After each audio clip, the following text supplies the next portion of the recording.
Good morning, everyone. Welcome to our CIF Church-Wide Summit. It's our very first one. And so whether we can hear you or not, put your hands together and thank God for it. Amen. So glad to have you all with us this Saturday morning. And to be on this call together is a blessing. I am Bishop Maldonado, of course, just in case you share this video with someone who may not know me. And we want to welcome everyone to Christ International Fellowship's first church-wide summit. Just before we turn over to our speaker for the morning, I do want to just take a moment to say welcome, welcome, welcome. We welcome you to this call. It is an interactive call. We'll receive instructions from our guest presenter this morning as to how she wants us to proceed with questions and comments and things of that nature. But we want to let you know it is interactive. Feel free to use the chat to stay on mute until it's your time to speak and to participate. We thank God for each and every one of you coming from different parts of the country and to be on this call this morning. The purpose of our church-wide summits is simply to allow for us to gather as a fellowship and receive equipping. That is it. A summit is a high place. It's a high point. And the purpose of these video presentations are to take us to those high places in life, ministry, and business. We're asking experts and people of great success and experience to come on and to help us to get the necessary tools for different areas of business and life and ministry. And so we can take those tools and take them back to our local churches, local community, to whatever area of enterprise or business that you're in, and apply it so that we can rise together. So that is the purpose of our church-wide summits. It's mini school in a sense. It is a time for equipping and training and for professional connections.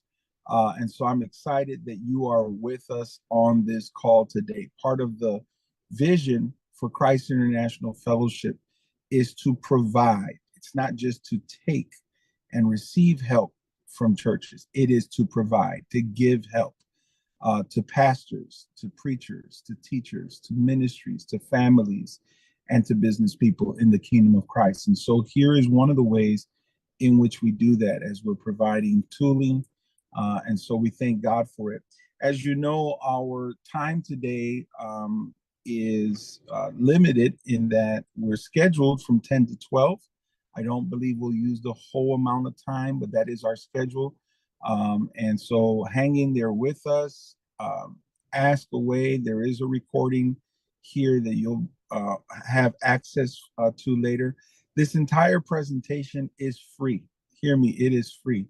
The work is not free. Christ International Fellowship will give an honorarium to our presenter, but it is free to you. However, we want to ask you to help us by receiving an offering later at the close of our time. And you can do that if you have to leave early. You can do that by texting CIC Give to the phone number 77977. CIC Give to 77977. And when you go on there, you'll see a category for CIF. And if you choose that category and give, any free will offering will help us to be a blessing to our speaker today, and we appreciate you for that. We'll have an official time at the end to receive, but just in case you have to leave early, I want to let you know that. Our church-wide summits also are scheduled to be coming to us 3 times in the year. A fourth if we find an opportunity, but 3, it's really supposed to be quarterly.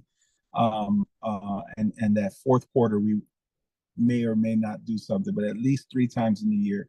Our next summit will be on February 10th. So you can make a note of that now. We'll remind you of this. at the end of the call. February 10th is our next summit.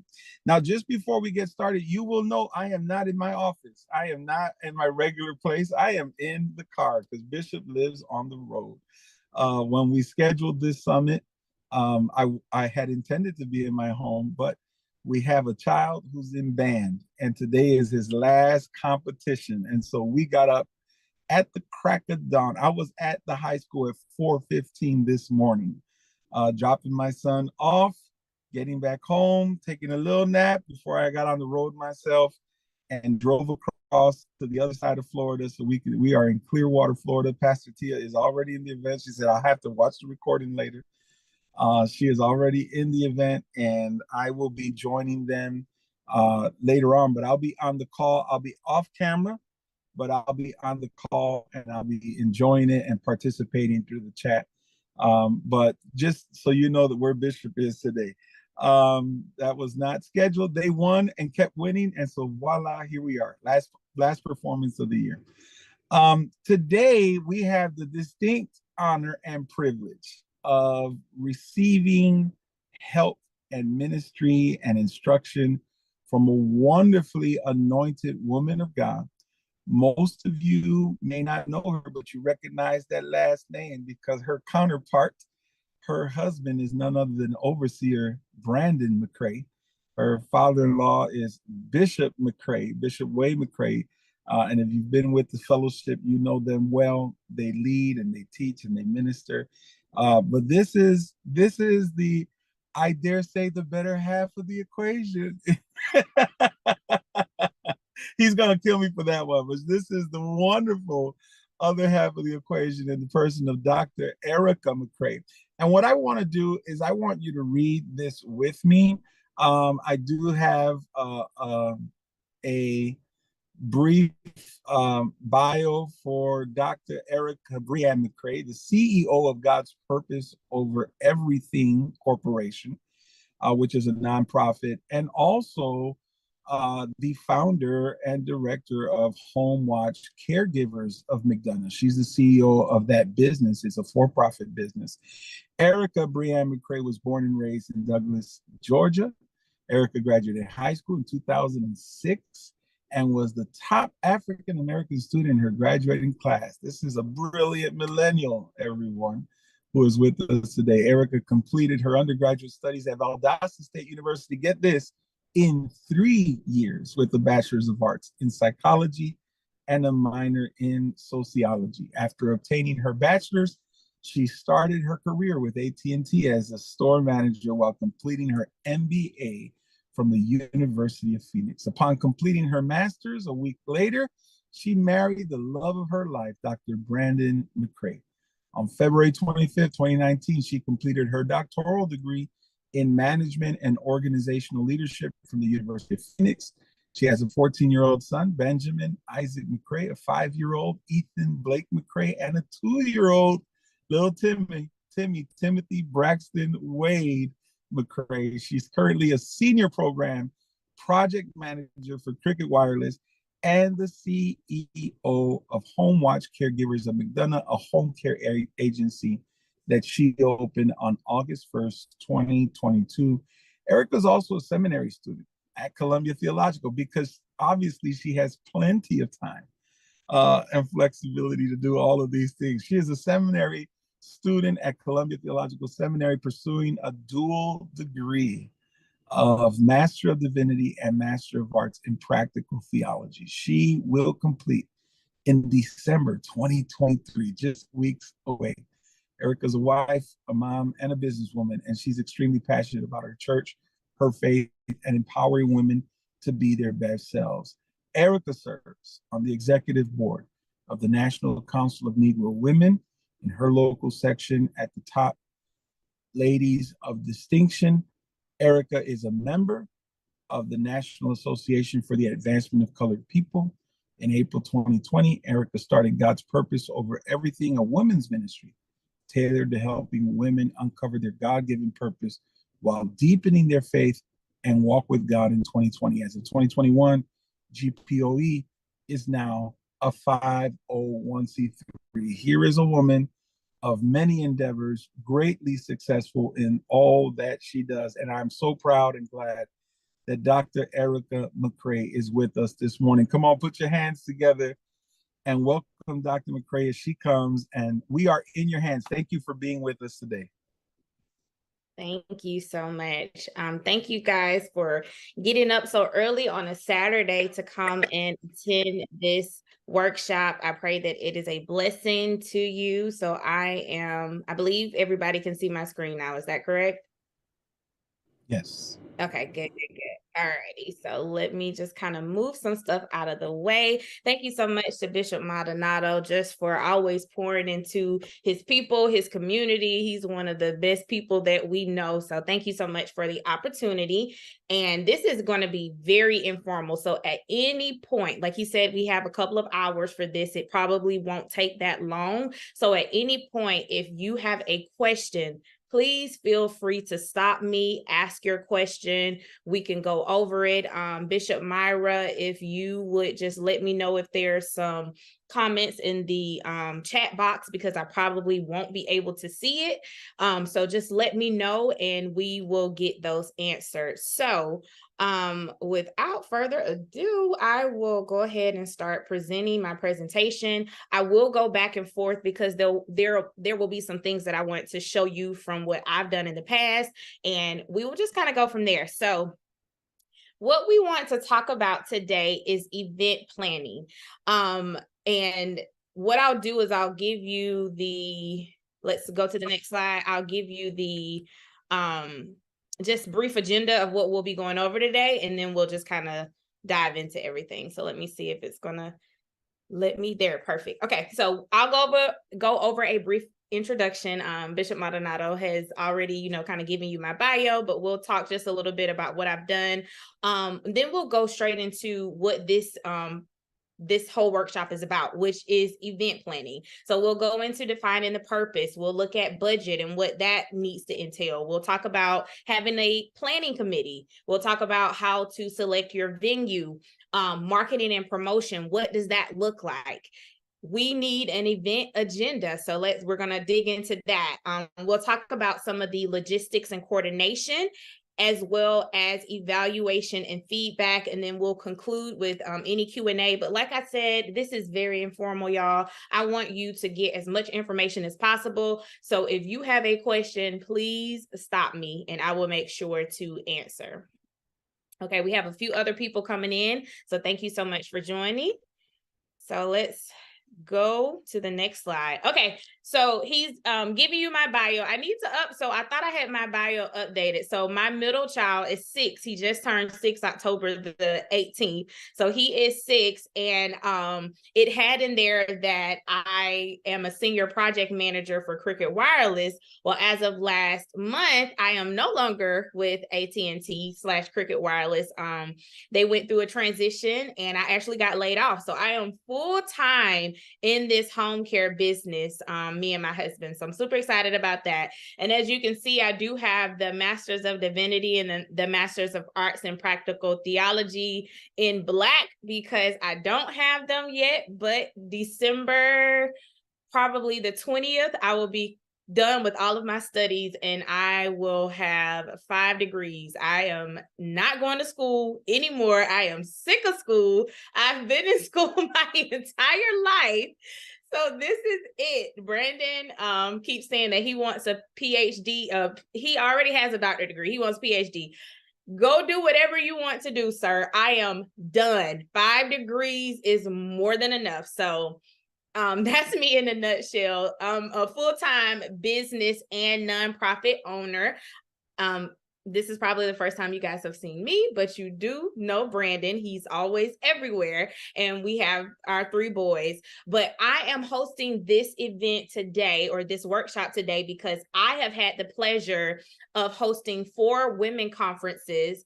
And I didn't even realize until I went into my Eventbrite, I actually did a event this year as well. So I'm on a total of 5 events that I've done.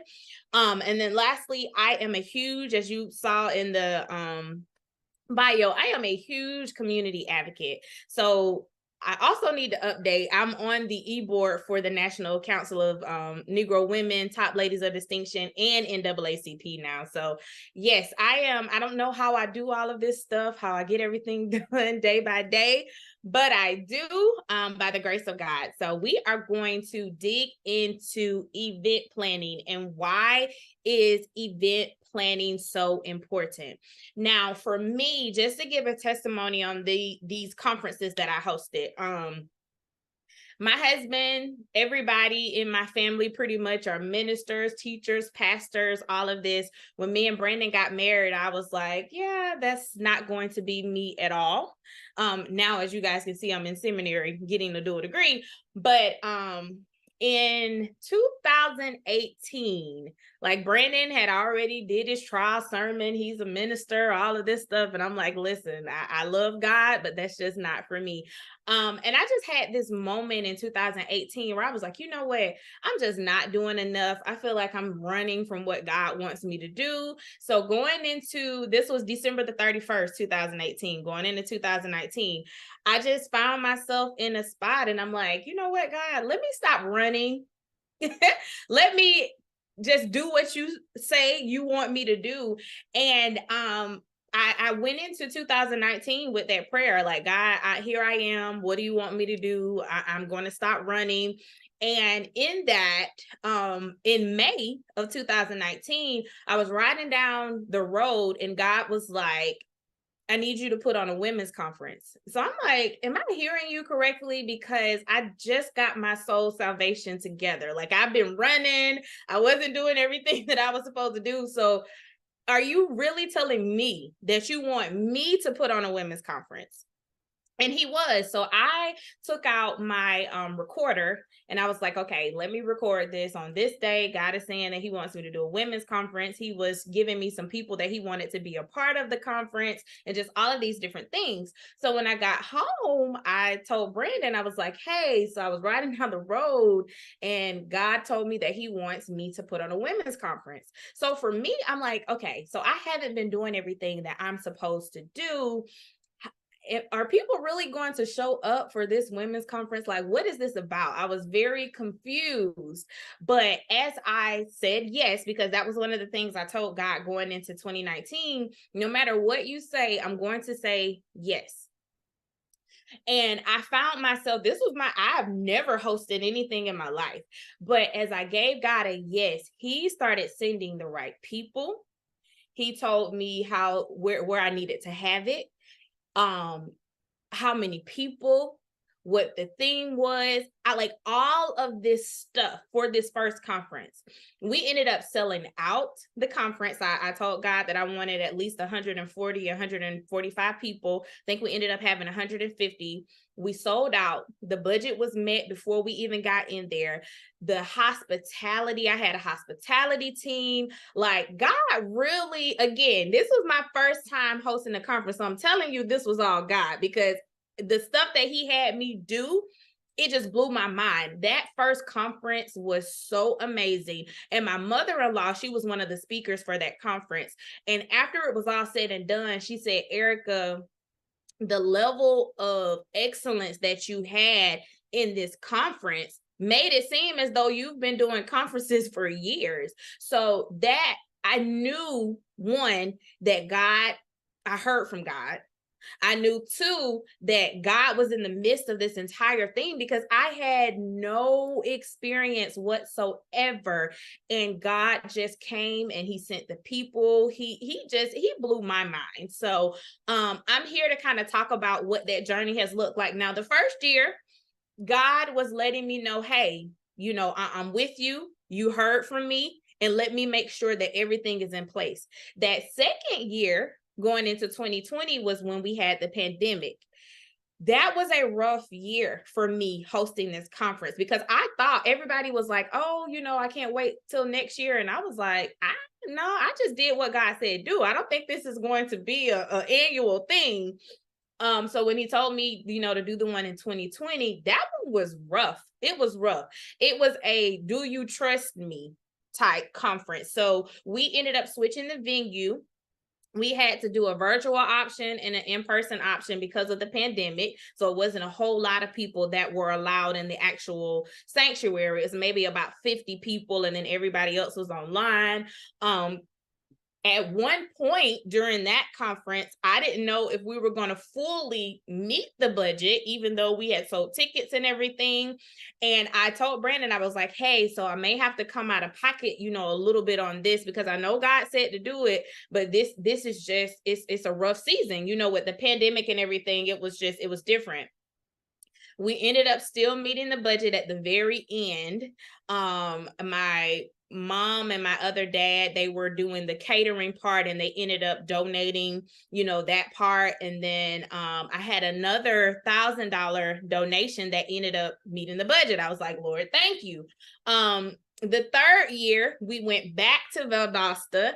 That was still in the pandemic, but it was, we were on the other side of it. That one was phenomenal. So the first two conferences, we ended up doing 2 days. Then the third and the fourth conference, we ended up just doing 1 day, one full day. So the third conference was amazing. Budget met. 1 day conference, we outlined it. It was great. And then the fourth conference, we switched the venue again. We kind of did because the first one was in Valdosta, the second one was in Atlanta, Marietta area, third one was back in Valdosta. So we were like, okay, let's find something in the middle so the Valdosta people and the Atlanta people can come together. So we ended up for that having to up the price of the tickets. And as a result of that, it was the people signing up to come, it was very, very slow. So I remember telling God, I'm like, okay, if you said do this, how is this budget going to get met? What's going to happen? Y'all, I ended up getting a sponsor for the entire conference. The entire conference went from $100 per ticket to free for everybody. So when I tell you God blew my mind, I was so shocked. And I ended up partnering with the Georgia Department of Behavioral Health. And I can't even remember how she messaged me. I do know how it happened. She messaged me on Eventbrite and was like, hey, I see that you're having a mental health type conference. Again, every single year, God gave me the theme.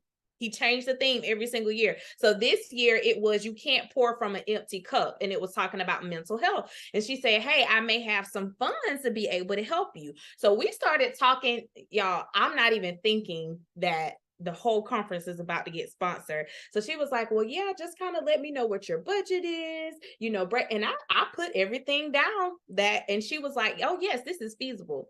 So it went from barely any ticket sales to, Lord, how are we going to make this work this year, to a full conference being sponsored and everybody being able to come for free. I still capped it at 150, but that is what God has done. And then the last thing that we did this year, I partnered with one of my friends and we just did a vision board event at the beginning of January. Still had ticket sales because you still have things that have to be paid.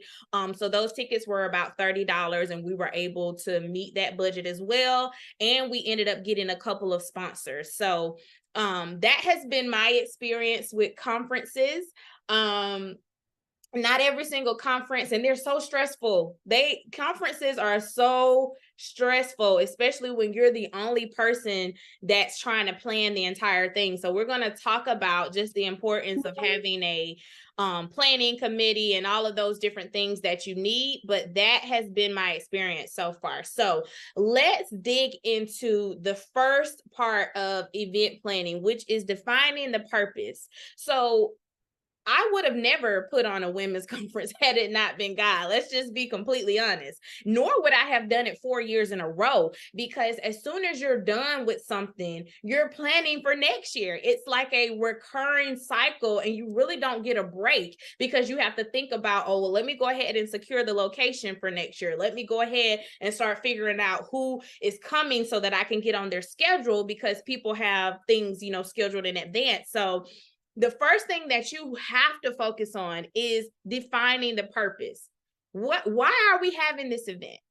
Is this something that's annual? Is it something that we need to continue doing? Is this a one-off event? What does that look like for you? So it's easy for us to say, oh, well, we're going to host an event. But if you don't successfully plan for this event, it will not be successful. So we got to make sure that we understand why, what's the purpose of this event? Is it needed? And do we have the support to sustain it? I'm going to say that one more time. Why do we need this event? What's the purpose of the event? Is the event needed? And do you have the support to sustain it? We can all have great ideas about different things, but you have to have the support to sustain it. Not just the planning committee, but the people in your community. If this is a community event, but you don't have the support and you've done all of this planning, invested all of this money for nothing, was it really worth it? So that's very important. We got to make sure that we're doing events that are purposeful, that are needed, and you have the support both on the planning side and community side to sustain this event. So what does that look like? Clearly outlining the specific objectives that you need to achieve you need to be successful in this event. So what are those things that you need to focus on that will make this event successful? If you can't outline that, then it may not need to be an event that you put on at this present moment. So you have to clearly identify what the purpose and the goals are for this event. Make sure that this event aligns with the expectations and the need of those that will be a part of this. So you're going to have stakeholders or people that will, be a part of your planning committee, the organizers, the participants, and the sponsors. Does the purpose of this event align with everybody that's going to be a part of it? We have to focus on that. And then the last thing that I want you all to look at is developing a concise and compelling argument to communicate your event. That was one of the things God definitely graced me with this women's event. I told you guys I was not a planner at all. I was not a person that was putting on events. So when I started doing like the second year and the third year, the first year was just kind of like, hey, y'all, God told me to put on a women's conference. I would love for you to come, and people came. But as I started to continue, my friends was like, hey, Erica, you definitely have to give them a little bit more. Like people love you, so they're going to come to your event because they love you. But what is the purpose of this event? Can you give them more information? So you need to be able to communicate to people why they should come to your event. What's the purpose of it? Because if you can't communicate that to them and people don't know you, they're more than likely not going to participate in the event. Again, for me, I got by with that on the first year because people just liked me as a person. But as a church, as a event planner, you have to make sure that you're able to communicate effectively to people the purpose of the event. So I'm going to pause there just to make sure there's no questions. I know we had a couple other people come in. So anybody have any questions before we continue? No questions in the chat, but if you have questions, you can unmute yourself and speak. Sister Donna said, awesome testimony. Hallelujah, based on the things that you shared. Bishop said, I learned that the hard way. Yeah. I've got a question for you, Erica. Yes. Dr. Erica.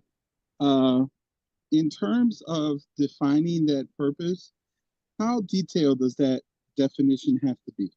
It doesn't have to be detailed at all. I'm going to show you guys literally, I have a one-pager for a lot of the stuff that I did. It's not rocket science. You just have to be able to identify why you're doing what you do. It can be a paragraph. It can be 2 or 3 sentences. So it doesn't have to be anything elaborate. But when you are talking to your planning committee, when you are talking to sponsors, like you have to have a sponsorship letter in order to go and get those different things, you have to be able to effectively communicate. So it doesn't, and to be honest, people don't like reading 2 and 3 pages. Give me a paragraph or two on what you're trying to accomplish and how I can help you.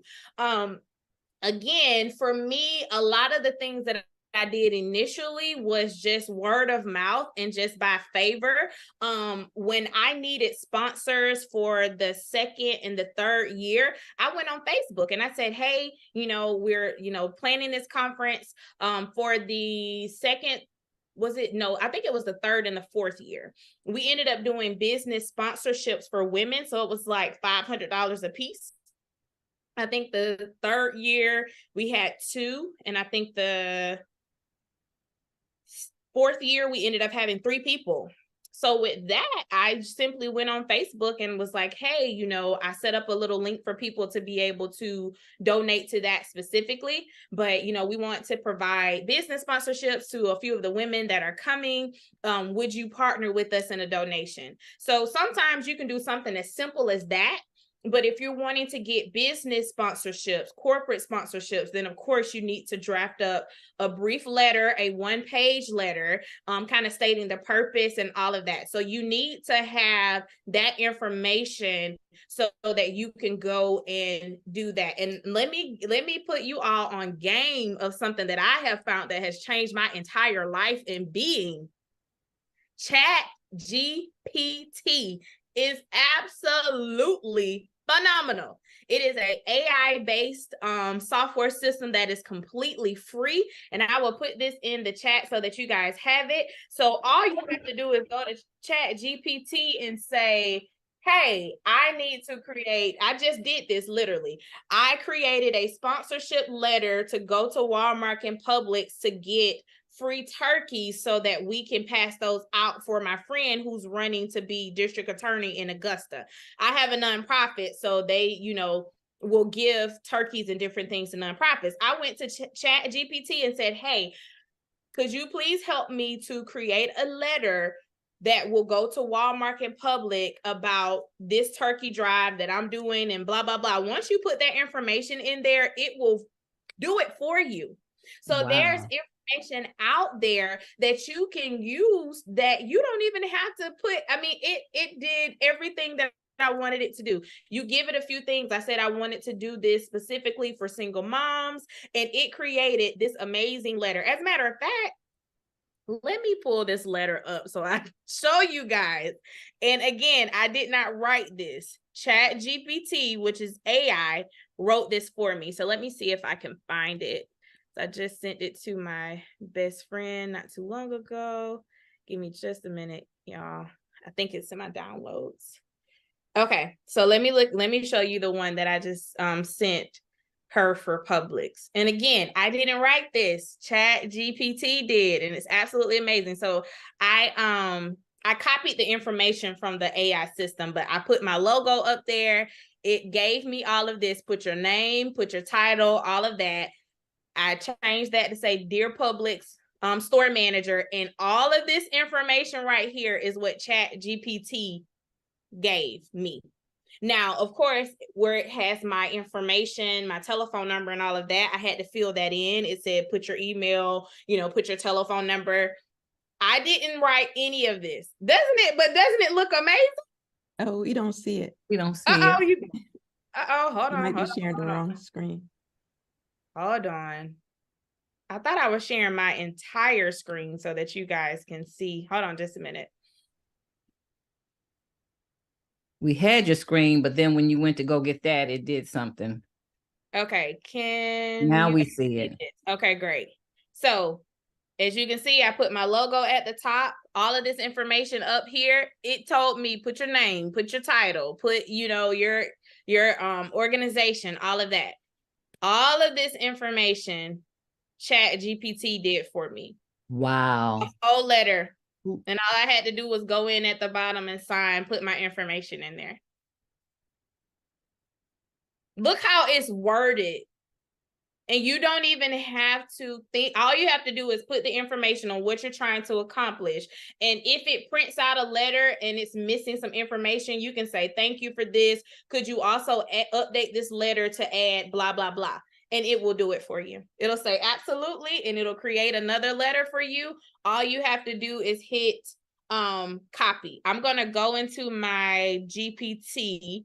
Let me see if you guys can see this. So hold on just a minute. I'm going to stop sharing this presentation. Told you guys this is going to be very informal because I want to make sure that you get all of the information that you need. So let me see if I can go to my chat GPT so you guys can see. And I'll kind of do something live just so you can see it. Okay, can you guys, hold on, I'm clicking on it right now. And it may go slow because I'm on, okay, can you guys see that? Yes, we can. Okay, so Yeah. yesterday I asked ChatGPT, I said, hey, could you help me craft a brief about me for my LinkedIn on my home care business? Because I realized that my LinkedIn was still showing Cricket, but I wanted it to show my home care business and my nonprofit. Do you see what it did for me? It broke down all of this. So I'm going to do a new chat so that I can show you guys what you can do with this. So I hit new chat. And I'm going to say, hi, can you create a sponsorship letter for me? I got to spell that right. For Walmart to donate dental supplies for my nonprofit. We want to give 100 packages to unhoused children in Henry County. So I'm going to hit here, and as you can see, it's creating the letter for me. So you can see here, it has like a project name. You can change it. It says here, I need to specify the date. So it literally just gave me an entire letter to send out. And you can copy this. If you like it, you can just hit right here and hit copy on the right-hand side. And then you put it into a Word document. If you want it to update some different things, you can say, hey, thank you for this, but can you update the letter to include XYZ? Now, some of you may be asking, okay, well, how does this thing know that you are the founder of God's Purpose Over Everything? So what you're able to do when you create your free account, and let me see, I think it's the settings. So I went to the bottom and went to the settings. Let me make sure this is it. No, that's not it. Let me try to find it, y'all. Custom instructions. So when I click on custom instructions at the bottom in my settings, you see what I put here. I live in Locust Grove. I'm a 35-year-old African-American. I own a home care business. This is the name of it. I'm a full-time entrepreneur. As my 14-year career with AT&T ended due to a surplus, I want to gain grants, government contracts, blah, blah, blah. I put all of my education in there. I put that I own a nonprofit and what the nonprofit entails. So you can upload as much information here so that when it is drafting stuff for you, it knows who you are. So this is free, y'all, completely free, absolutely free. And you see that it just created an entire letter for me. Someone asked for the link to, are you talking about ChatGPT? So Yes. it's chat.openai.com. So you can download, I don't have it downloaded on my phone. I have it downloaded on my desktop, or not even downloaded on my desktop. I just use it in the browser. So that's how I'm using mine. But they do, I believe, have an app that you can download. But for me, when I do Chat GPT stuff, I'm on my computer. Yes, that's what it is. Absolutely. So Chat GPT will save your entire life. Like, I use it for everything now. I'm like, hey, I need to create a I told Chat GPT, which I have my own elevator speech for my business, but I wanted to see what Chat GPT says. So I'm like, hey, can you help me to create a very brief elevator speech? Like, you can even say only 3 sentences or 2 sentences, and it will create it for you. So that is awesome. yes. We do have other questions in the chat. Yes, From Sister Donna, what skill sets should the planning committee have? So we are actually, there's a slide for the planning committee, and I have some different assignments for that. So if you just give me a little bit, we're going to go over that. And then at that point, if I don't answer your question, then give me a follow-up question. Okay, so this might fit in the same thing. How did you determine who was on your core team to help plan? So that will be a part of that presentation. All right. I think all of these are about the committee. Okay. I think we got that answered. Which one exactly? There's so many options in the App Store, but I think we gave the correct one. All right. I think we'll wait till you move on. Okay. And everybody's really excited about that chat. Oh yeah, Chat GPT will say, listen, even with this presentation that I'm doing, which is in Canva, we'll talk about Canva too. I already know the different aspects of what I did to successfully have an event, but I put in Chat GPT, I said, hey, help me to craft the slides for what I'm wanting to talk about. And it helped me to come up with titles and different things. Like, you can use the talents and the gifts that you have, and then Chat GPT will help you to be as professional as possible.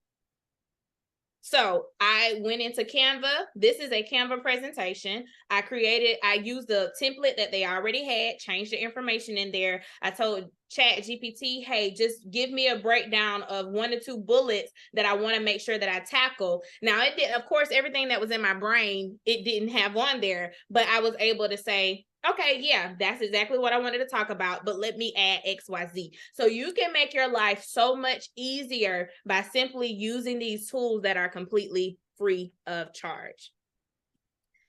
Okay, I saw something come in the chat. Yes, Canva is amazing. This is a Canva presentation, y'all. And while we're talking about Canva, which is still in the a few slides down.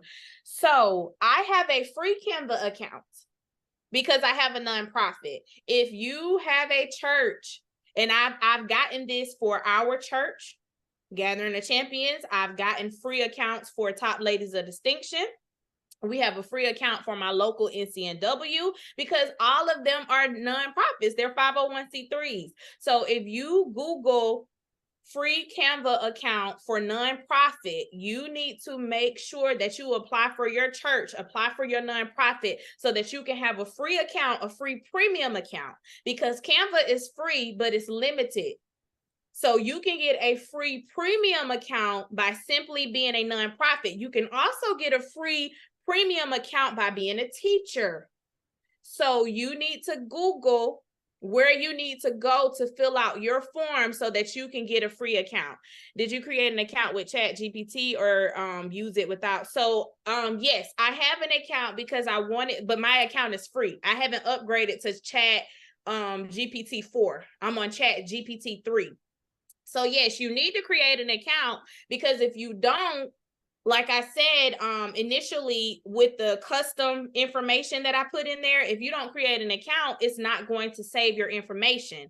If you don't create an account, everything that you ask it to do, you won't be able to go and look at those different chats. So you need to create an account, but it will be completely free unless you decide to pay $20 a month for the extra features that it has. But yes, you need to create an account. It's completely free. And then make sure that you go into the custom instructions, type as much information there about you, about your businesses, about your church, whatever that is, so that when it's crafting those responses for you, it has that information to go off of. So good question. Okay. Yeah, it is 10:46. And I didn't even think that this was going to go long, but it's a lot of information. So this is really good. Okay, so let's go into budgeting. Oh my God, this is so important.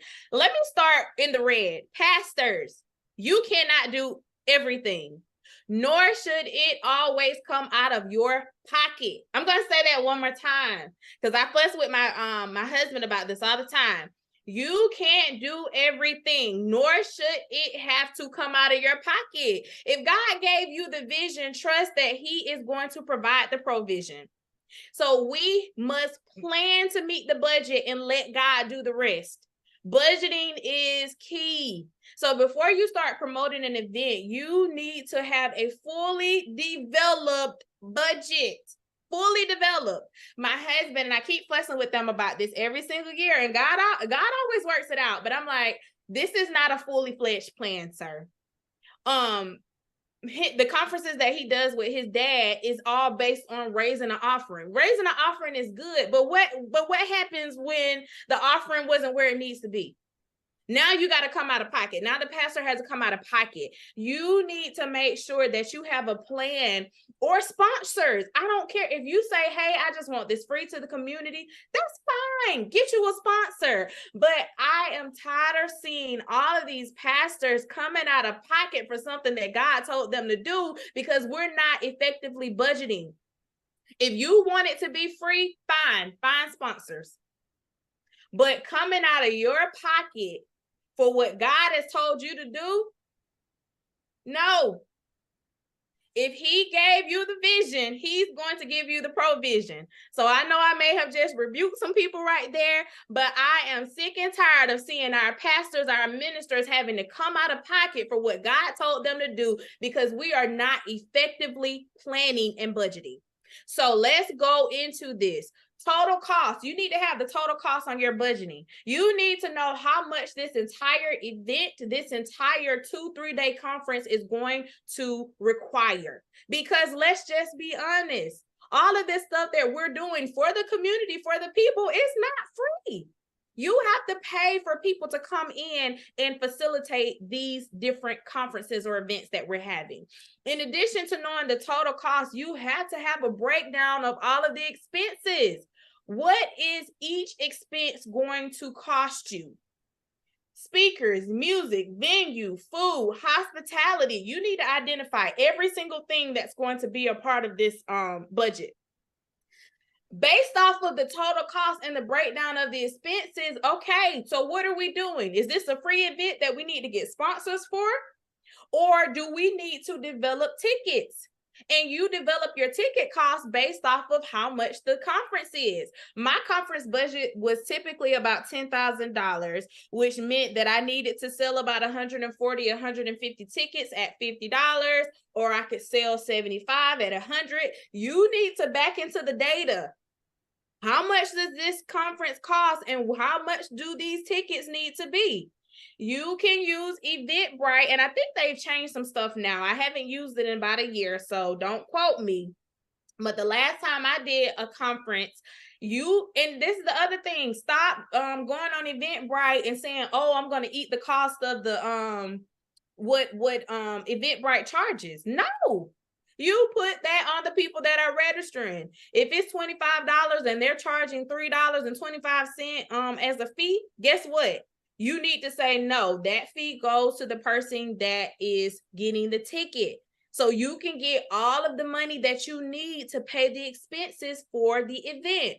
And then, like I said, creating sponsorships. I just gave you the plug. Go into ChatGPT and say, hey, I need to create a sponsorship. I need to create sponsorship packages. I want for this event, this is, the different information for the event. I need a silver, gold, and bronze package. The gold will be this amount, this will be this amount, and this is what they'll get for each of the packages. Help me to craft this. It will craft it for you. Then you can say, okay, great, thank you. Now, can you help me to create a sponsorship letter so that I can send out to gain sponsorships? It will do that for you. So you need to know, are we selling tickets or is it free? If it's free, What sponsorship packages do we have? And even if you are selling tickets, I sold tickets and I also had sponsorships. And then, but with sponsorships, you also need to know how you're going to make sure that these people have the opportunity to get their information seen. So one time I ended up allowing them to do a 1-minute video. And then we played that 1-minute video multiple times up into the conference. Vendors, I didn't put vendors in here, but I've had vendors 3 out of the 4 conferences that I've had. Vendor costs, what does that look like? Is it $50? Is it $75? Is it $100? And then you give them an opportunity to come and set up tables. So you have to figure all of that out. Vendor fees, that's just going to help you with your budget. So think about all of those different things. Let me see if I have my budget. And y'all, look at this. It is a 1-pager. Can you guys see this budget? Yes. Okay. And I don't know what happened. That had my logo there for Women of Purpose. I don't know why it's not there anymore. Oh, there it is. It popped up. Okay. So look at this budget. It was super simple. It cost me, and you can see I had the amount that I was thinking, and then I had the actual amount when I actually started paying for stuff. So as you can see, my budget was approximately $9,500, and this was the one that the lady paid for out of so that person that sponsored, they gave me $10,000. So the venue in and of itself was $3,150. We had mics, speakers, DJs. I put all of that stuff together. For music, that was $1,000 for this particular event. I had 4 speakers, so that was $1,000. That's what we agreed upon. I had panelists, so it was $250 for the panelists because we also gave them this very nice goodie bag. Photography and videography for this event was $600. Decor, $25. Paint party, $1,000. So that was my budget. Then I went down for everybody that I had to pay. I got their participant information, their Cash App, or however they wanted me to pay them. And then when I paid them, I marked it off. These 3 at the bottom were the 3 grants that we gave, the business grants. So I put their information down there too. So this is simple. This is very simple. I went into Word, created a table, and put all of this information in here. But I needed to know the total cost. It was $95. Actually, it ended up being $96.50 for us. I needed to know that. I needed to know the breakdown of every single expense here. And then I needed to know who I was paying and when they got paid. So does anyone have any questions on budget? Any questions on budget? Any questions on sponsorships? You can have I have a question. sponsor the food. Yes, go ahead.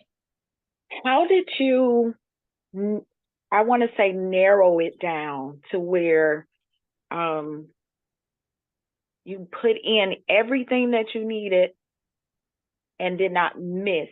Because it seems like it's a lot to put in, but was it like a breakdown? Did you start with saying, okay, this is what speaker I want, and off of this speaker, this is what they need for each one of them?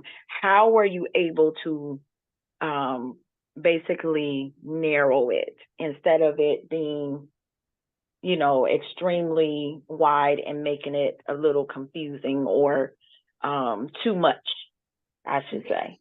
Yeah, so as far as the speakers are concerned, because everything is pretty much straightforward on there.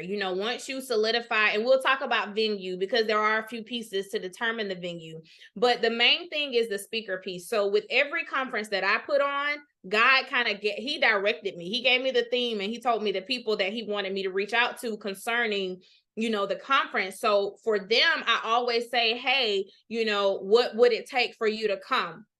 Most of the people don't necessarily have an honorarium per se, or they'll give you an amount. And I typically go a little bit over that amount to make sure everyone is kind of getting the same, price. as far as their honorarium for coming and participating. Now, you may have someone that is, you know, very well known and they have, you know, a breakdown of what they need and all of that stuff. Whatever it is, you need to know.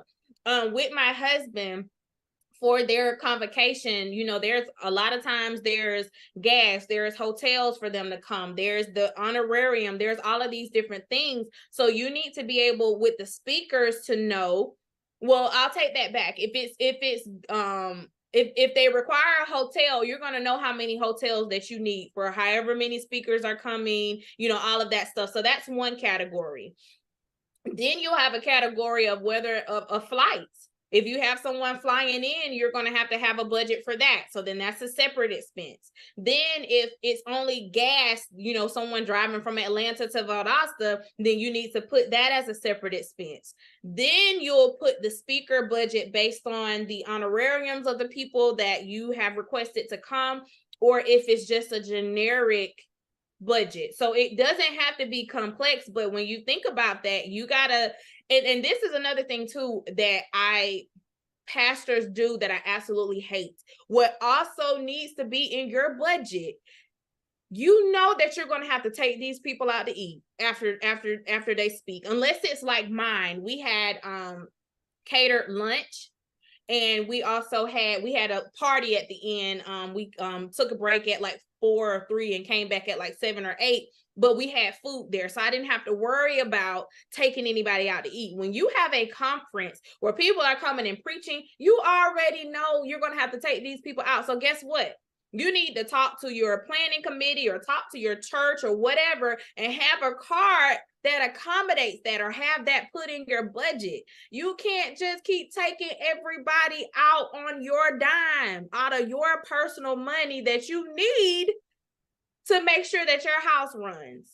So please include that, people of God. That just drives me up the wall, because we take people wherever they want to go. They eat whatever they want to eat. And now you're stuck with days of having to take people out. And this is the other thing too. I know we love people, but guess what? Take the people out that came to speak. Don't take all of these other extra people out. It's just, it grinds my gears when I see that happen. And I'm like, do you know how much money you're spending just on taking people out to eat? But it is an expense that we need. But we need to make sure that we are wise and that it's included in our budget. Or you can simply ask for sponsorships. Say, hey, you know, this particular Black-owned business. Hey, I have this speaker coming in. Would you mind catering? And let them come and bring the food at the church, and then you're able to cater them with their family and all of that. Like, we have to be wise. All of this just coming out of pocket and trying to figure out what we're going to do next month to make ends meet. No. We have to be wise. We already know that that's just one of those hospitality things that we do. Let's be wise. Get a different business to sponsor. If you're taking that person to lunch the next day, if you're taking them out to eat, let's think about this. Let's really, really think about this budget piece. What else? I'm looking at your comments. What other question? Bishop Maldonado says, tell us what you hate. I'm telling you, because I see it. Even my husband, he's like, hey, babe. Because I know he does the same thing. I'm like, Brandon, okay, you've been planning for 2 years or a year for this event that you're going to. You got your own expenses that you're going to do. Then I always know every single year he's going, babe, can I sew into? I'm like, I already know he's going to do that. Then I know that he's going to call and be like, well, hey, can I take such and such? I'm like, okay, Brandon, how much is all of this costing? So you've been planning for a year. You've been on the planning committee. You're going and you're participating in the event. Now you're sewing into the ministry on top of you having an assessment. Then you want to take everybody else out to eat. I'm like, Brandon, like, so you have to think about these things. How can we make it where we got the hospitality, but we're not having to always come out of pocket? So I hope that makes sense. But I wanted to say that because we get into this thing of, oh, I'm doing ministry. Well, guess what? Your household is your first ministry. So don't neglect your household trying to make sure that everybody else is happy on the other side. There has to be a balance. So I'm off my soapbox. So any questions on budgeting? Yes, ma'am, Miss Barbara. Yes, regarding your sponsorship, the gold, silver, and bronze sponsorship, how do you determine the percentages on that? It's really up to you. So let me stop sharing this. I'll go and show you. I don't know why it's not stopping. Hold on just a minute. Okay, so let me go into my Canva and pull up another presentation. I'm over the sponsorship committee for NAACP here. Y'all, I got a lot of stuff that I've created, so I got to scroll all the way down to find this information just so I can show you. So forgive me. Okay. So let me show you this sponsorship deck. And it's really up to you guys, just based on what the needs are and what you're trying to accomplish. It can be small amounts, it can be large amounts, but you have to determine that. So let me click on this and let me show you this. So this is our sponsorship packages for a gala that we have coming up, which is our main sponsorship or way of getting funds for our scholarships for the kids. So let me see if it's going to let me present it. And sorry, y'all, when you're trying to do Canva and all of these different things on Zoom, it takes a long time. So here we have platinum, gold, and silver, and we did 25, 15, and 8. But you got to think about it. For us, we're trying to focus more on corporate sponsorships and business sponsorships. Now, if we just have someone that just wants to donate, then we'll have probably a 50, 100, 250, for people to be able to just sponsor and or put in a donation. So this is what we came up with. So platinum will give them 8 seats, so they'll have a full table, 4 VIP parking spots, their name and logo, and on all of the marketing materials, their name and everything will be presented. They will have their name on the logos, special mention by the MC, media coverage, all of that. And then for the platinum, they get an opportunity to present an award. So, and then possibly have a vendor table there. So you have to determine what you're going to do based on your sponsorship packages. You may not need sponsors and you may just say, well, hey, we'll make up money by having vendors come in and sell their products and services. That's fine too, but you have to figure out what makes sense for you. But you determine what that looks like and what they get as a result of that sponsor package. Does that answer your question? Yes, ma'am. Thank you so much. Bishop Myra. Awesome. With the sponsorships, I was thinking about budget and everything. So shouldn't, when you determine what your sponsorship levels will be, that you have to take into consideration what you're offering and what that cost may be to us as well, to kind of help make the difference, if that makes sense. I mean, I know that they're giving a lot more money, but a lot of money to cover a lot of things. But I guess my question is, should the level be determined based on what you're offering them? Yes. So as you can see, our platinum is 8 tickets. For the gold, it's only four seats at a VIP table. For 800 is 2 seats. So it goes down based off of the sponsorship level that you're doing. So yes, of course, platinum is always going to have the most things as it relates to a sponsorship package. So that gives the people the opportunity to decide what they want to do, because it's laid out. They'll know what they're getting as a result. And then this is the other thing. A lot of these, like this stuff, the business it's a tax write-off. So don't be afraid to go out and ask for these sponsorships. They are literally writing this off on their taxes. So it'll help you for your event and they get a tax write-off. Good questions. Any other questions on that?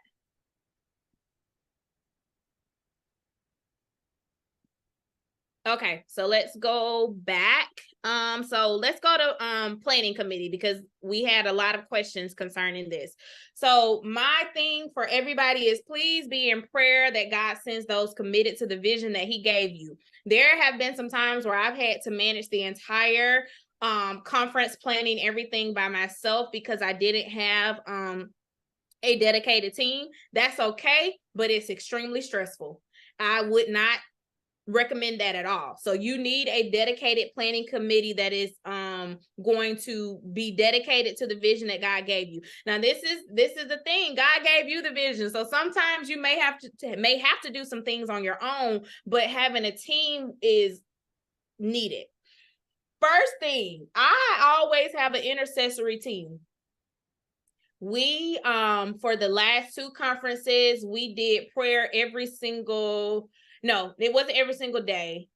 We did prayer for the last month leading up to the conference. We had 1 day a week that we did prayer, and we invited all of the participants that wanted to be a part, and God even showed up there. A couple of people are very prophetic, and before some of these people even showed up to the event, God was speaking to them on the prayer line. Then the week before, we don't necessarily open it up to everybody, but we just do all of the people that are on the planning committee. We pray daily. So definitely need someone that's going to do intercessory prayer. You need someone that's going to be over the finances, and you also need a secretary. That secretary will be the person that's responsible for sending out the emails to everybody and making sure that everybody understands what's what. The finance person is making sure that the budget is where it needs to be. They'll be checking in on all of the ticket sales, doing reports on that, and making sure that everybody got paid. So I did all of that for my conference. Hospitality team, you need someone that's going to be able to be the point of contact for all of your speakers, make sure that all of their stuff is where it needs to be, making sure that they're partnering with the hotels. If you guys are putting something in their rooms, like a couple of those conferences, when we had people in hotels, I put a little, goodie bag in their room. You need someone that's responsible for all of that, making sure that they get where they need to be at the venue, making sure that they're sent off. You need that team. My hospitality team also, I had someone that created for my panel. Like I said, they got free admission into the event. They were on the panel. They got a small gift card, and they got a box of goodies. And it was a really nice box. I had someone to create these boxes. It was great. Like, they absolutely loved it. Like, it had their names on different things. It was amazing. So that was a part of my hospitality team. You need a volunteer event coordinator, and you need volunteers that are there to make sure that everything is running smoothly. And then 2, a musical lead. Who's responsible for the music, who's responsible for getting all of the people there, what does that budget look like, what are the songs, or what's needed. For my last conference, I just needed a DJ, and the DJ, he brought the sound, he brought the speakers, he brought the mics. That's what I needed for the event. I didn't necessarily, but the event before that, I had a live band and a DJ for our party. So you need to determine what that looks like, and then you need an overall event coordinator. That may be you, but you can also give that to somebody else, just so everybody knows their position and can report out on where we are. It's great when you have a team where you can bring everybody in and say, okay, where are we on hospitality? Where are we on volunteers? How many volunteers do we have? Do we have a breakdown of what they're doing? Intercessory team, what days are we, doing? And my intercessory team, they came and found me. She was like, all right, we a month in, you want to start doing XYZ? I said, you figure it out and you let me know where to be. So I didn't even have to worry about intercessory prayer, because she was already praying for the event a year prior, but she was also making sure that we set up for a month prior, for the week prior. And then I also had people coming in praying before the event started. So you just have to have the right people in place. I am a testament of it may not always be like that, and that's okay. But pray that God sends you the people that will be committed to the vision that he gave you, so that you don't have to be stressed out. Because look, the Lord moved at every single conference. But when I tell you I was stressed, stressed. I was so glad when it was done. I was going into it like, Lord, I know you're gonna move today, but I can't wait till tomorrow. So if you have a team, there was one conference, my third conference, that I was stress free. Like everything was just in place. Like everything just worked. Like that was the first time I went into a conference and I'm like, whoo, like this is going to be amazing. And God was showing me, he just wanted me to be able to sit and receive during that conference. So it's like at each conference, God had me to learn something. First conference was I heard from him and he did everything. The second conference was just, I didn't know if we were going to meet budget. And he was like, but do you trust me? The third conference was, hey, I just want you to sit and receive. Like everything was just done. And the fourth conference was like, I got you. And he sponsored the entire conference. So I've learned something in each of the different areas that God has had me in for these conferences. So I'm going to pause there. No, I was the marketing team, Bishop. I did everything. Now, I did have a couple of people to create flyers for me for a couple of them, but it was just a basic flyer, and we used the same flyer and just put, people's picture and their name if they were speaking. But as far as doing the constant reminders and putting the flyer out there and all of that stuff, no, I did that. Now for the last conference, I did have someone, because we had a barter system, so I'll show you guys this. She put together that's not what I wanted to look at. Let me see. She put together this website for me, and I'm getting a little ahead of myself because this is on another slide, but I will show you guys.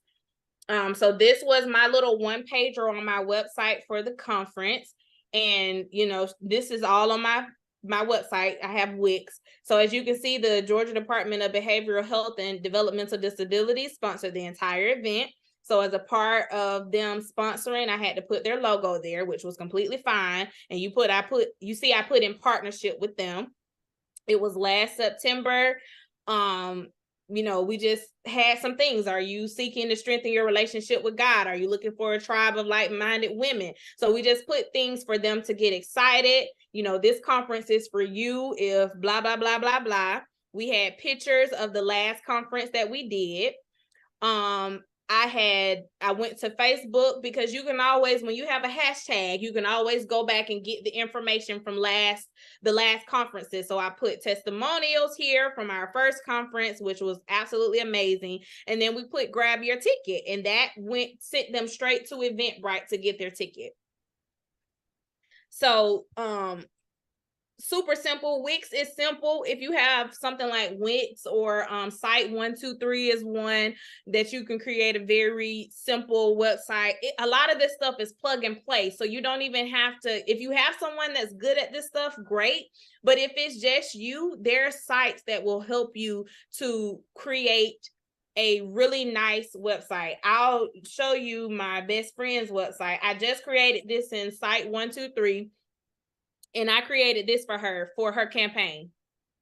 Super simple. It's literally plug and play. We have the video from her official announcement, her about me with her family. Like, this was so simple to make.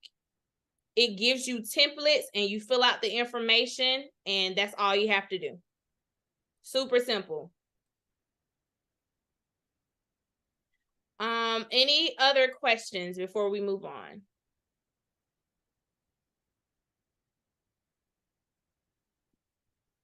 Yes, I have a question.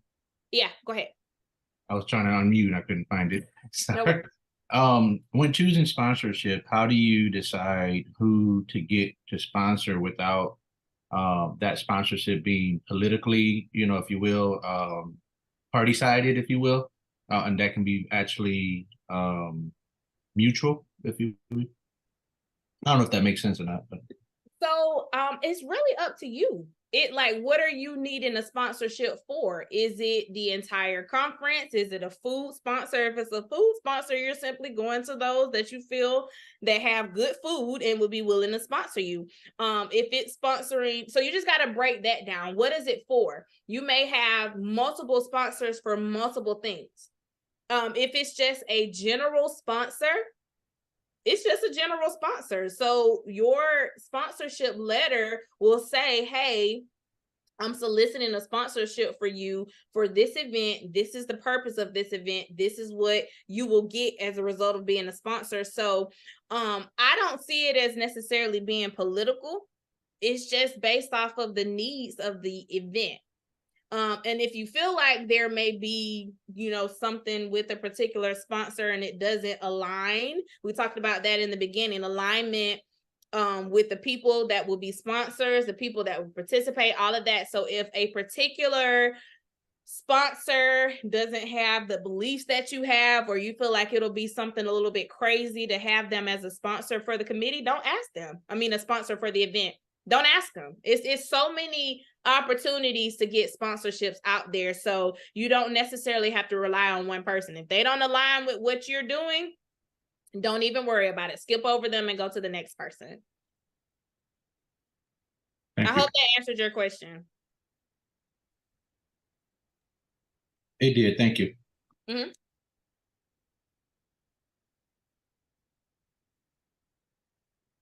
Bishop Maldonado just wanted me to let everybody know that Brittany, my sister-in-law, she was going to be with us today and talk about a little bit of finances. She's a CPA, but she has had a lot of sickness. She was sick. My nephew was sick, so unfortunately she was not able to come today, but we'll get her back in one of these sessions because she is amazing. She is my CPA for our personal taxes and my business, and a lot of her business comes from word of mouth because she's just so good and so passionate for what she does. So hopefully we'll be able to have her on soon, but I just wanted to let you guys know that. All right, so let's go into venue. So your venue is definitely one of the first things that you need to add to your budget and you need to start looking at. And that's one of the first things that I do. As I finish a conference and I'm going into another conference, I immediately figure out the venue and I secure the venue, and then I focus on everything else. So some things that you need to consider: can your venue be donated? My best friend, like I said, she's running for a district attorney in Augusta. She got a couple of her venues donated. They donated the venue and they donated food. That's great. But if you can't get it donated, you need to know the cost. You need to know if there is a deposit for that. So you may have to, in order to secure the spot, put a deposit down, and you need to determine whether or not how much of a notice do they need if you decide to change the venue so that you can get your deposit back. So some things to consider is what size do you need? If it's only 50 people, you don't need a venue that has the capacity to have 4,000 people in there. That doesn't make sense. You're just paying unnecessary money. What are the amenities? Do you need amenities? Like, what are you doing? What type of event is this? Do you need certain things in order to make this event successful? Is it all inclusive? So the 2 times that I did it in Valdosta, it was all inclusive. They gave me the venue, they gave me the tables, they gave me the food, like everything was all inclusive. I didn't have to go anywhere. I didn't have to get a caterer. They did everything. And then, do you get your deposit back? When we did the 3rd conference, I put down a deposit, and as long as everything was good, we cleaned up, we got our deposit back, and I held them to that because it took them a while to get me my deposit. I was like, hold on just a minute. Where's the deposit? I think it ended up getting lost in the mail, and I said, don't worry about it. Me and my husband, we're going to have a date day, and we're going to drive down to Warner Robins so that I can get my deposit, and then we're going to get something to eat. So you have to make sure that you understand all of those different things, but venue is very, very important, and you need to make sure it's the right size. You need to know whether or not you need it to be all inclusive, or you need to know if they allow you to bring in food, if they allow you to bring in a DJ. Like, all of these things you need to know prior to signing the dotted line and giving them a deposit. Or if it's a non-refundable, like you have to pay up front and it's non-refundable, you have to know that this is where you need to be and that you have the funds to be able to get this particular venue. So any questions on this? This is very important. Yes, free is amazing. And we love free. And again, that can be a part of a sponsorship. You can say, hey, can you be a sponsor in simply letting us use your venue? And or would you also be able to let us use your venue and provide us with a little bit of food? There are so many different opportunities. So I go back to saying you shouldn't be having to come out of pocket. We have to effectively plan, because if you plan and you go out there and seek sponsors, there's no reason that you should have to come out of pocket. None at all. Any questions on venue? Yes, insurance. The venues that I've done, I didn't have to do anything with insurance because it's kind of all inclusive. But yes, you need to ask them, is there something that you needed to do regarding insurance? I put on what was it called? College expo for in CNW, because I was a third VP. I was over the youth. We had it at a school, but we had to get insurance. We had to get insurance. So you need to ask what this entails. So I would be honest, I would avoid, if I can, I will avoid the ones where I have to personally get insurance. And then there's also some that ask you to have a security person on staff. We had to get a couple of cops for, a couple of events. So for vendors, for the first two conferences, I think I charged $50 or $75 for the vendors, but it just really depends on how much your tickets are. Because if your ticket is $100, you need to be charging the vendor $150, maybe $200. Because think about it, they're getting that back plus more. And this is the thing with my vendors, that also gave them access into the conference. They also ate. So don't be afraid to charge them a surcharge to be a vendor, because they're still getting the full conference food and all of this stuff, and they're making money. And my vendors made money. And what I did is let me go ahead and show you guys this. I think it's on here. Let me see my itinerary. So we had vendor. Can you guys see my itinerary? Yes, we can. Okay, great. So you see I had vendor set up. And every time we had a break, everybody went straight to the vendors. So we had multiple times for people to go to the vendors. You need to bake that in so the vendors know that people are coming. So we had about 4 or 5 times for people to go in during the breaks, for people to go and support the vendors. Then during lunch, people were able to support the vendors. During lunch, I also gave the vendors 30 seconds to tell everybody about their business. So you want to make sure that you're giving them every opportunity to be able to get the money that they need to say, this was a successful event. So they want to make the money back that they paid you, but they also they have a certain goal that they want to meet prior to leaving that event. I hope that makes sense to everybody.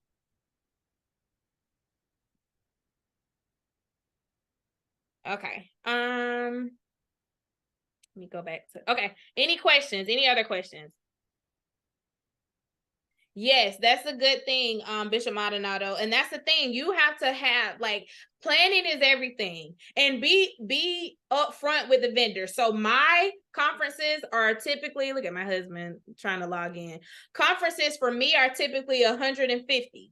So you let them know that up front. But if there is a situation where the math is not mathing, that's millennial talk, and you don't have the people that you committed, you need to say that, be upfront with them. So like I said, for me, they get access to the event, they get food and all of that stuff. So I would charge probably $25 to $50 more, just depending on what your ticket sales are. But just make sure that you are being transparent with them.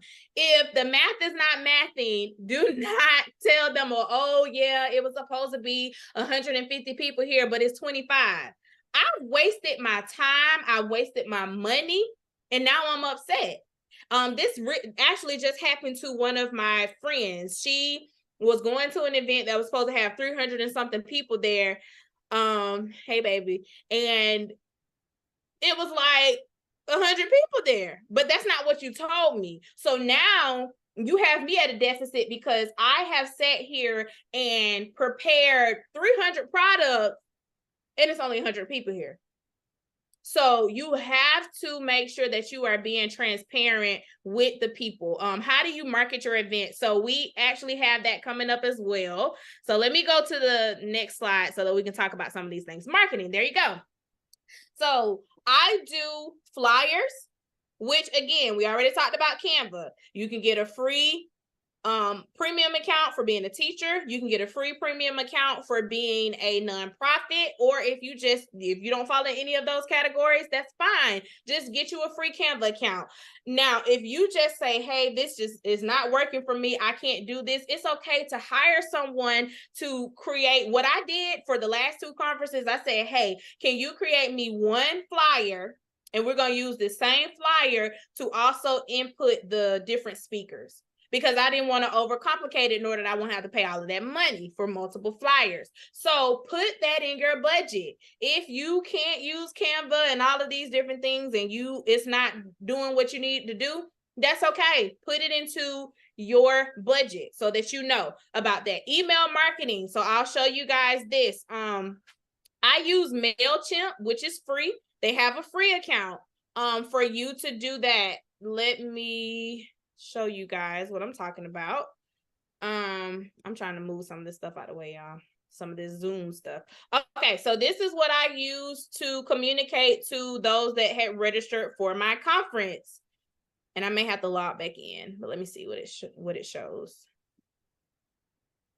Okay. MailChimp will help you. Yeah, I gotta type my information in again. I figured it was gonna do that. Give me just a minute, y'all.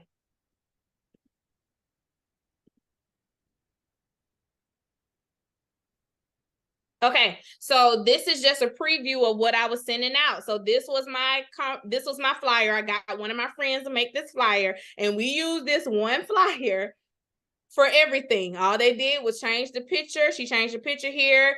She put the name of the person. That's what we used. So this is what I used for sending out communications. And again, like I said, you need a secretary. The secretary can send out this information. So I put tomorrow is the day. We're excited.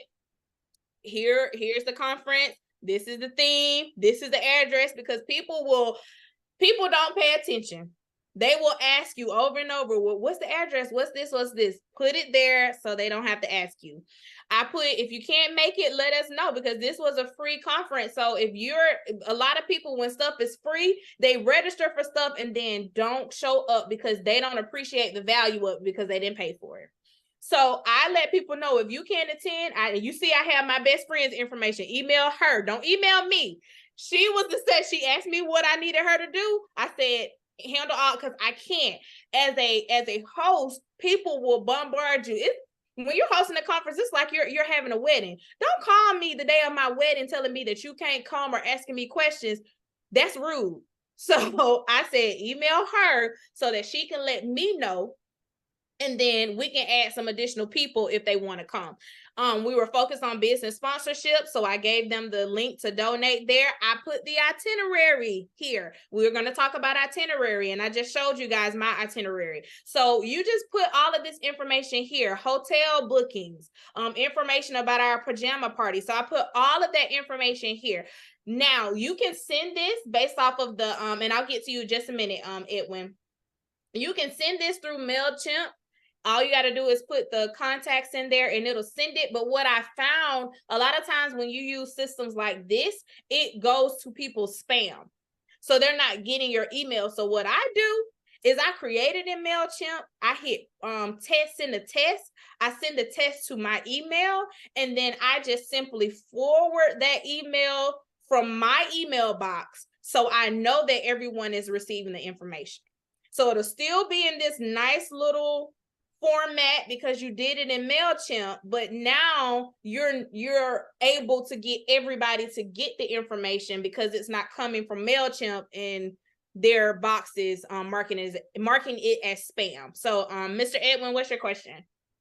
I was just gonna say, on that note that you mentioned, that people don't show up and don't realize the value of, the venue because it's free. wouldn't it be wise to, even though you get sponsorship, to at least put a small cover charge or a small fee just for that purpose? So instead of the event being $100 or whatever the event category is, put a small fee of $5. At least they put something into it, even though the bulk of the event has been sponsored.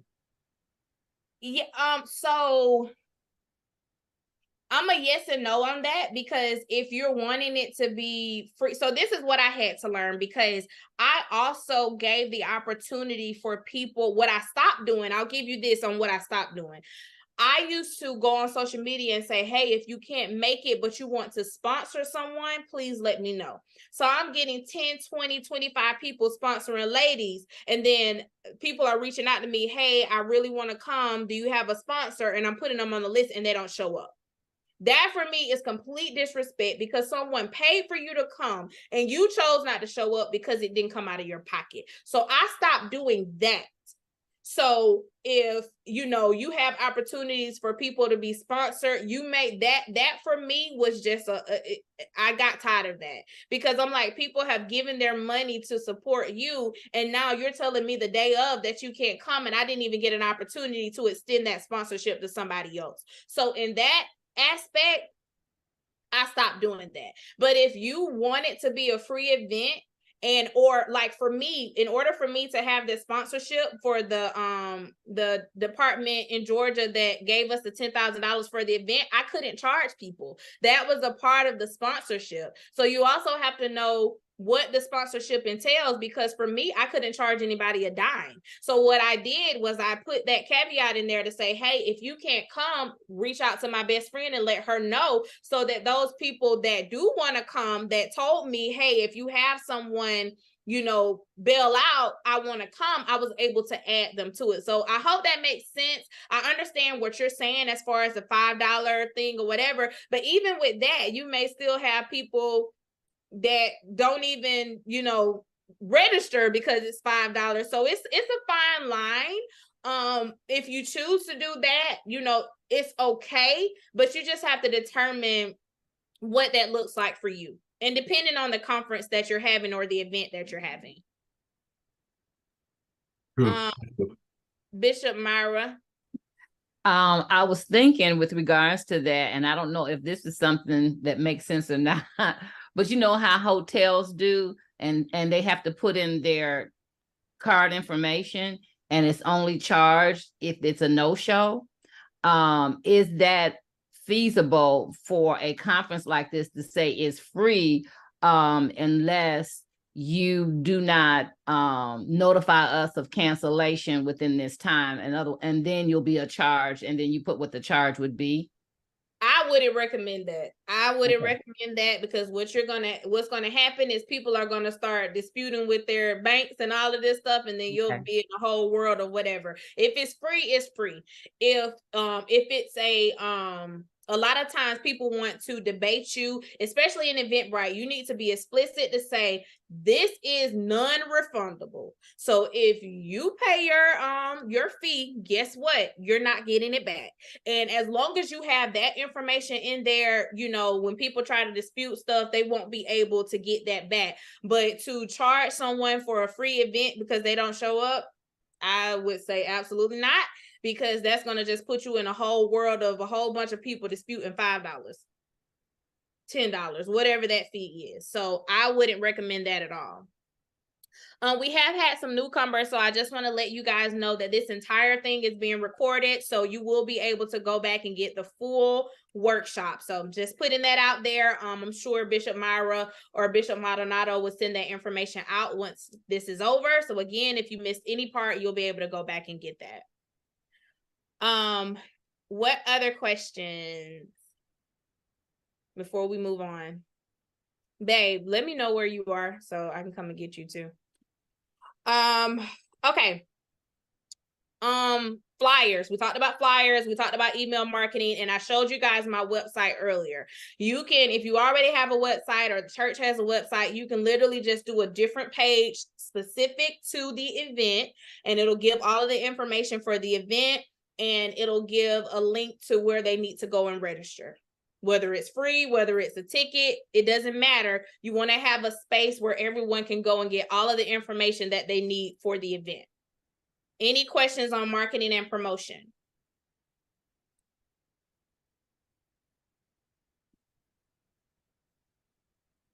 Okay, so we're gonna go into event agenda, and I have a question.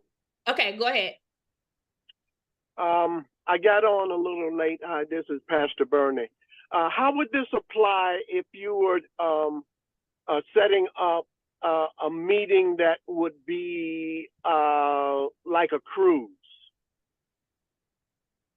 What do you mean setting up what part? Are you talking about just planning and everything? Correct. I mean, it's the same process. My mom and my other dad just went on a cruise with their church.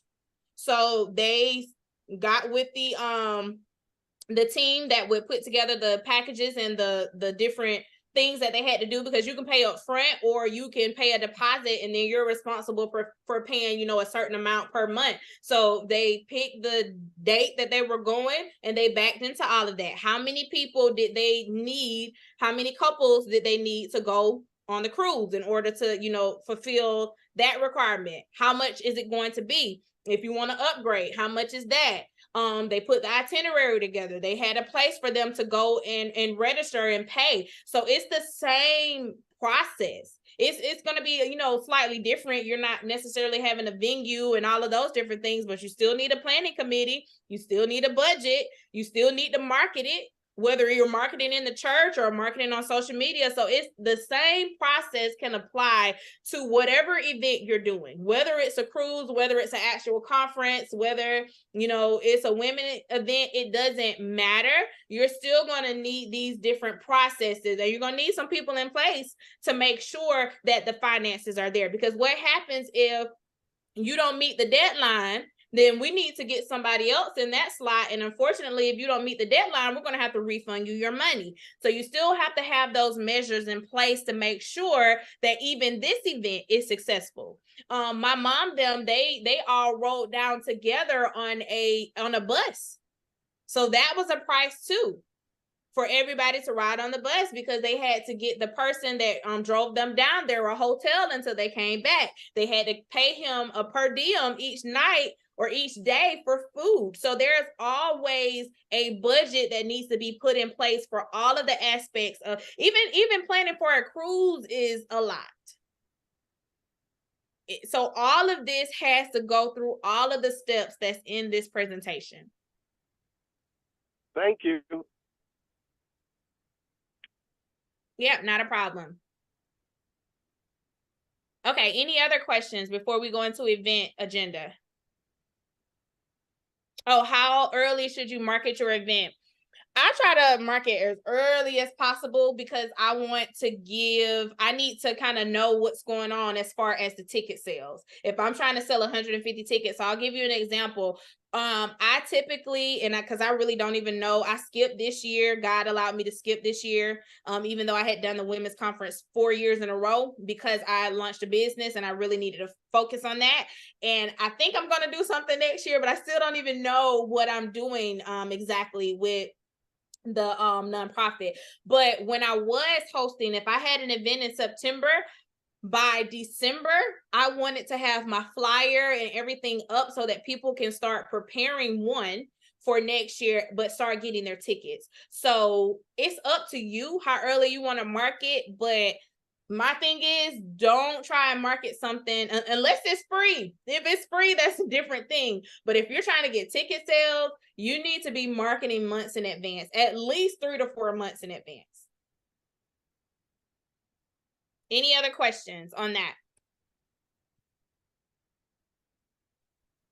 Okay, so I did show you guys my itinerary. I will pull it back up in just a minute, but I just wanted to show you this slide. So you need to either have a run of show, which is like an Excel file for you to kind of know what's what, or a program agenda. So I did an itinerary for all of my people that were attending.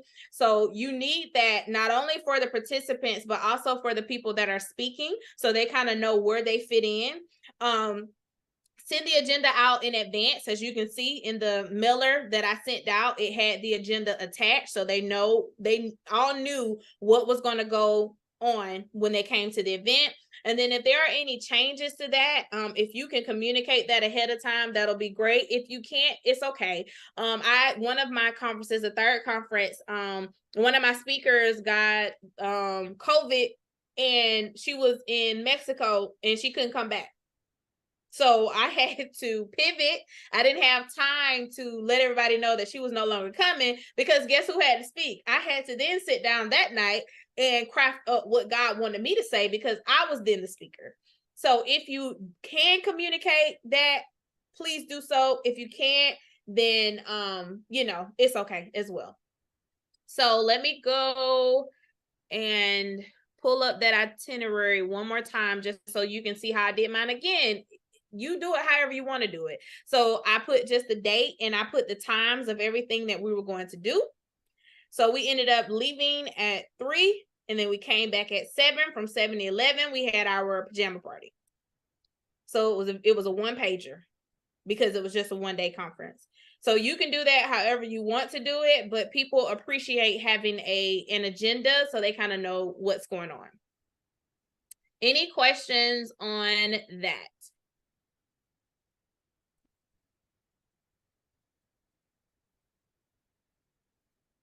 Okay.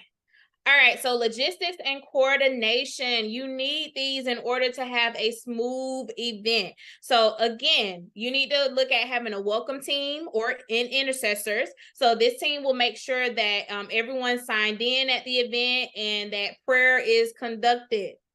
You need to have a venue coordinator. So this person will make sure that everything is set up prior to everybody coming. So we need to make sure that we have that. Excuse the typo there. Hospitality, we need to make sure that we have this. I express the importance of hospitality. Hospitality is so important. You want the people that come to your event to know that you appreciate them and want to come back. And then the finance team, making sure all of the payments are made for event expenses. So this is very important. This shouldn't, if it's just you, that's fine, I get it, but you want to have a team. As the host, you want to be able to focus in on what God is calling you to do and not having to do all of the ripping and running. So please make sure that you have a team together that's going to be there to make sure that everything runs smoothly the day of the conference or the event or the cruise, whatever it is. You still need to make sure that people are in place to make sure that the event runs smoothly. Any questions on logistics and coordination?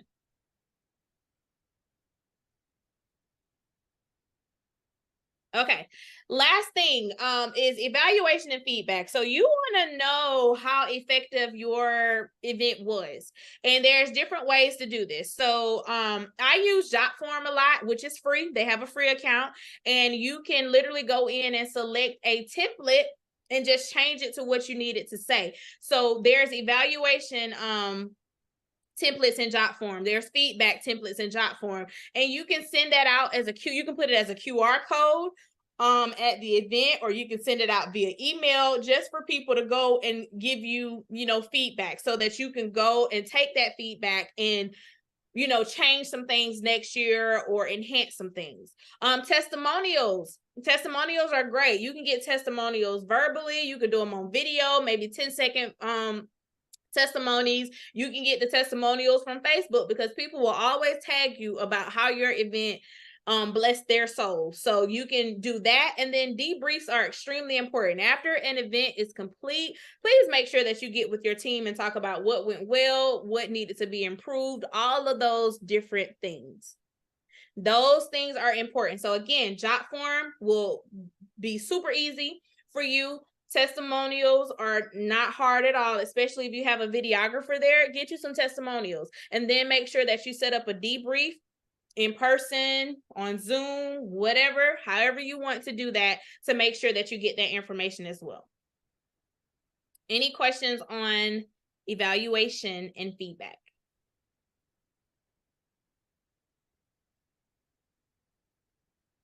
Okay, well, that was it, y'all. That was it. I hope that this was impactful to you. I hope that you got a lot of information, but I want to stop here and just ask you all, do you have any questions, any feedback, or anything? I am here to answer.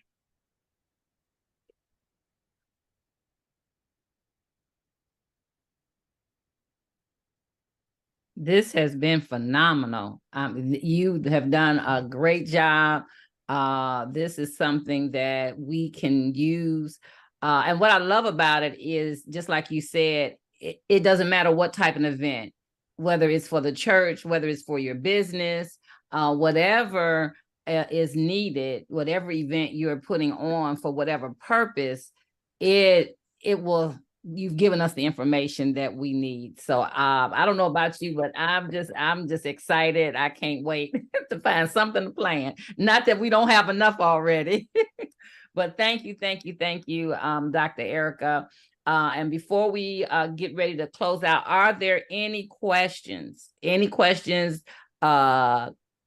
At the last minute? Understand that everyone that has registered will get a copy of the recording, so you will be able to go back, and if you missed certain things, you'll be able to go ahead and capture that and use it. And what I love, this is what the Church-Wide Summit is about. So if you were trying to figure out, well, what's that going to be? This is what it's going to be. It's going to be tools that is going to help us go forward to do great things for the kingdom, to be able to do great things in our businesses. So we want to make sure that you prepare yourself, because we're coming back. February the 10th will be our next church-wide summit. We plan to have one a quarter, and we want you to spread the news, because people that didn't register for this missed it. Dr. Erica, this was phenomenal. I mean, you could have just told us Chat GPT and not said anything else, and it would have been worth it. I know it would be for me. So also too, if you guys go to the chat, I also put the presentation there, so it'll just be view only, but you can go back and if you miss a step, or you're like, shoot, what else did she say? You can just click on that link, and it'll take you right to the presentation. So yes, Brandon, I am coming to get you. So my husband is just pulling back into town, so I do have to slide out and go and get him. So I'm about to grab the babies and go meet him to pick him up.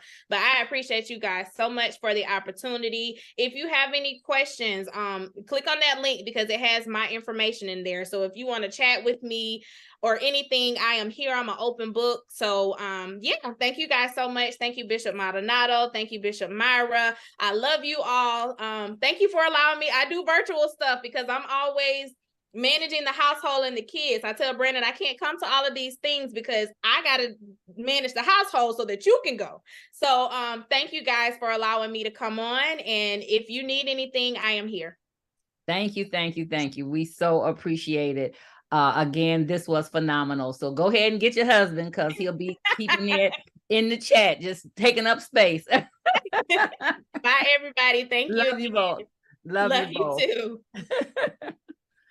Thank you so much for logging on. Now, it's a couple things we want to do. Remember this, we said this event was free. It's actually not free. It's complimentary to us.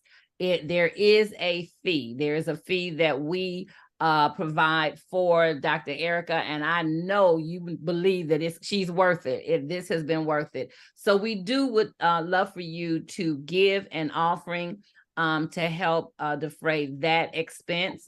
And our giving is in the chat. Bishop has already put it in there. We want to, it's our CIC give, and we text to the number is 77977. And when you do that, you select the CIF tab. Again, text CIC Give to 77977. It's in the chat. And sow into this, because that will help us meet our budget. And so now you understand why we do the things that we do when we're preparing for Congress and when we're preparing for our regional meetings. There are speakers and events and hospitality, all of those things she talked about. Those are the things that Bishop is responsible for when he's planning. And so it's very important that we, as members of CIF, understand what it takes to pull it off. So this event was not just for our benefit to go out and do, but hopefully it gives us insight on what it takes, what it's taking for us to do what we need to do to push forward the vision for CIF. Bishop, I know you're on. Is there anything in particular you wanted to say?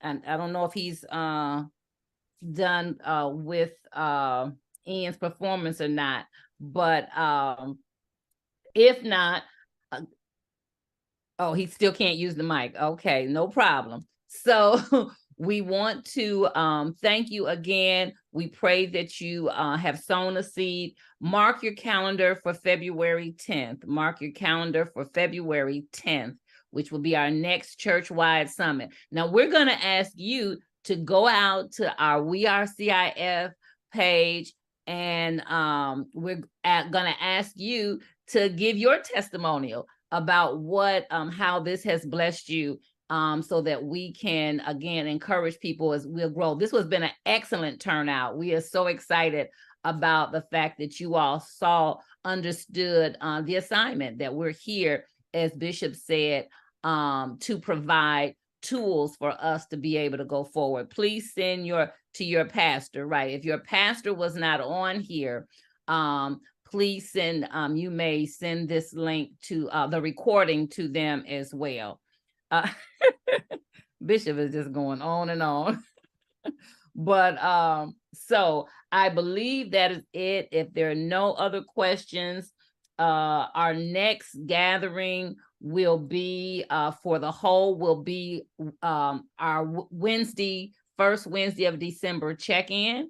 And so we're going to ask you to share the word when the links come out, the marketing comes out, that you share that, but put it on your calendar. We need you to be engaged in all that we're doing, because everything we are doing is to not only advance the kingdom, but it also is to help develop us. Amen. Amen. Well, thank you so much, Bishop. Is that everything before we pray out? I believe that is it. We will not gather, well, the pastors will be gathering, but we won't gather as a group anymore until that first week in December. And so we want to wish everyone a happy Thanksgiving. Make sure that you're if you're traveling, that you're safe, and that you enjoy your family, and as always, reflect on the goodness of God and what He has done. And then we will be back the first Wednesday in December. Dear Heavenly Father, we thank you, God. We thank you for this session. We thank you for the vision that you've given our bishop to make sure that things are provided that will pour into us to help us be better, help us to be successful in going forth in the things that you have ordained for us. You don't allow us to go out blindly, but you provide for us the tools that we need. You give us the vision, and when you also give the provision, but then you also give us wisdom and strategy and people who have accomplished those things. And we thank you for giving us a leader who's willing to share that information. And so, God, we want to first ask you to bless Dr. McCrae as she has poured out and she has enhanced us so much. Bless her family, and her endeavors, God. We ask you, Lord Jesus, to cover them and meet their needs. God, we lift up our bishop and his family, God, and we ask you to continue to make the ways for them, continue to pour into them. Let there be no lack come nigh them, from, God. You have giving us jewels, hallelujah, to lead us into the things that you have called for us. And so, God, we thank you for it. We thank you for each and every person that is represented here on today and those that will watch later that could not attend. God, we ask you to cover them. God, we ask you to meet every need. And God, we ask you to keep every family safe until we gather again at the next appointed time. And we promise to give you all the glory and the honor. In Jesus' name we pray. Amen and amen. Thank you so much for tuning in. We love you, and we will see you at the next time. Don't forget, #WeAreCIF. Go out there and tell somebody about what you have learned today and how this has blessed you. Be blessed.